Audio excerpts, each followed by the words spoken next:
Support for the Living Wisdom podcast is provided by In Touch Pharmaceuticals, a long-term care pharmacy committed to meeting the specialized pharmaceutical needs of their clients. Visit intouchpharma.com. Hey, it's time for the Living Wisdom podcast. I'm Karsten alongside Deb Carriveau, and we're talking a little bit about making memories with your loved one who is going through this journey of dementia. And this can be a little bit difficult, right? Because when you're looking at your loved one, you see them at where they are right now. Right. But as we've discussed with this disease, that may not be where they're actually at. And so it could be a little tricky to kind of find things to do with your loved one, to create memories, to create those moments. So we're going to talk about maybe things that will help you get into the zone of what you should be doing with your loved one. Right. So one of the things that oftentimes people don't understand or don't have a lot of information about is that typically someone who is going through this dementia journey are experiencing something that we would call retrogenesis. A lot of times you'll hear people talk about it as reverse aging. Well, what that term means truly is that as people are going through a dementia journey, the way the brain and memory experience skills are being impacted that they've built over their lifetime is those things start to kind of get stripped away in a reverse order. So things that are the most recent information or skills or abilities or relationships that I have had are the first ones to go, okay, as the disease progresses. So when loved ones, family caregivers, friends are trying to determine how can I help this person have good moments of joy, good quality of life moments as they're on this journey, really want to encourage people to think about what were the things long term, long ago that had meaning and purpose for that person. So think about things that had meaning and were important to them 20, 30, 40, even 50 years ago.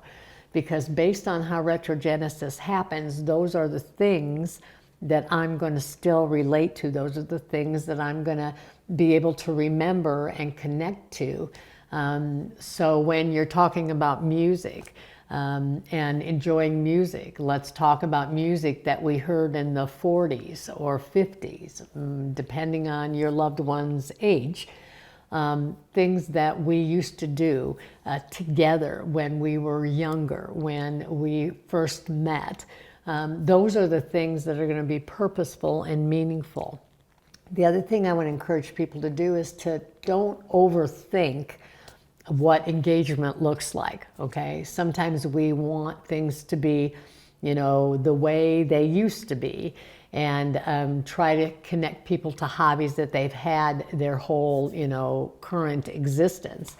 Things like golf, or we always played euchre, or, he used to be a woodworker, okay? You have to understand and accept the fact that a person living with dementia, their skill ability, their ability to multitask, their ability to understand all the steps of something changes. And if we have the same expectations of them as we have always known them to be, that sets that person up for failure. And ultimately, two things will happen. They'll get really irritable and push back and say, I don't want to do that, leave me alone. They won't try because they have a fear of failure and they know they can't understand that anymore. So try to think about, if it's something that always had value and purpose, think about how to simplify that. So if I have always been some gentleman who was a woodworker or a carpenter, well, I can't necessarily use power tools and build kitchen cabinets anymore, okay? But maybe I could glue together the pieces of a wooden birdhouse and paint that with you and hang that in our front yard. So it's really thinking about how to simplify those things and what has always had meaning, but let's make it simpler so that there's no risk that I'm going to necessarily fail because your expectation of me is to be how I always have been. The other thing is I want to encourage people to think about people with dementia enjoy experiences that are very sensory rich. So things I can taste, things I can smell, beautiful music, beautiful colors. So think about what are things that you can do that are going to pull in as many of their senses as possible. They become very tactile or touch-oriented as the disease progresses.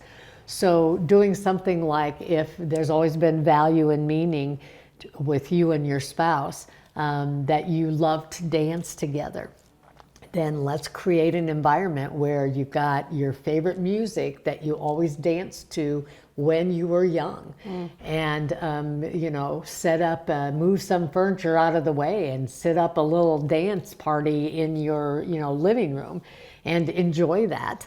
Looking at things like what were some of the favorite simple childhood experiences or young experiences that a person has that is kind of universal no matter what age or reality they're in. Things like, think about how excited you always got when you were just going to get an ice cream cone, whatever your favorite ice cream was, right? How excited were you to just go across the road and visit the neighbor's dog and pet the dog, take a walk with the dog. Things that are simple but are very sensory rich. Sometimes it's as easy as, I remember, walking around and just interacting with people and keeping secret pieces of chocolate in my pocket. So I could just go, ooh, look what I got for you, and unwrap a piece of chocolate and give somebody that moment of pleasure of just, oh, yummy, chocolate caramel, my favorite, and you automatically put a smile on somebody's face. So sometimes we just overthink it and make it way more complicated than it needs to be. The other thing is sometimes people have a challenge just getting people to engage, again, because of that fear of failure, or I really don't understand the task. So lots of times people with dementia just want to feel helpful and valued and like they have something to give back. And so sometimes approaching it from the perspective of, oh man, Christine, you are always so good at this. I am so not good at colors or picking the right thing for the birdhouse. You are so good at that. Would you be willing to help me with this? Now I'm going to want to participate because you believe I have something to contribute, and that's of value to you. And that's much more motivating than just wanting to keep somebody busy and say, here, sit down and glue this together or paint this. You have to give me a reason to want to engage. What is the payoff to do that? And for most people with dementia, it is being of value to another person. And the last thing I would say in terms of engaging people with dementia is they love things that are repetitive, things that you do the same way all the time because I feel comfortable and successful with that. So things like folding, sorting, cleaning, dusting, wiping off tables, things that I can do the same way over and over and over again and have the comfort level that I know how to do that.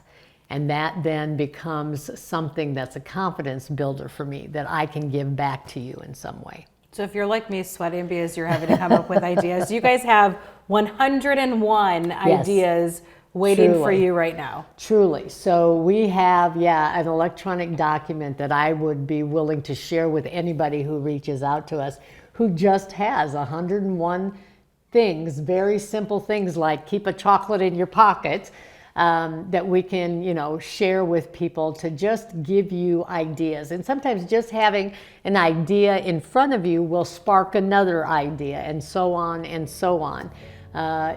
Just don't make it harder than it is, and think about, if Christine is my loved one, I have been with this person for so many years.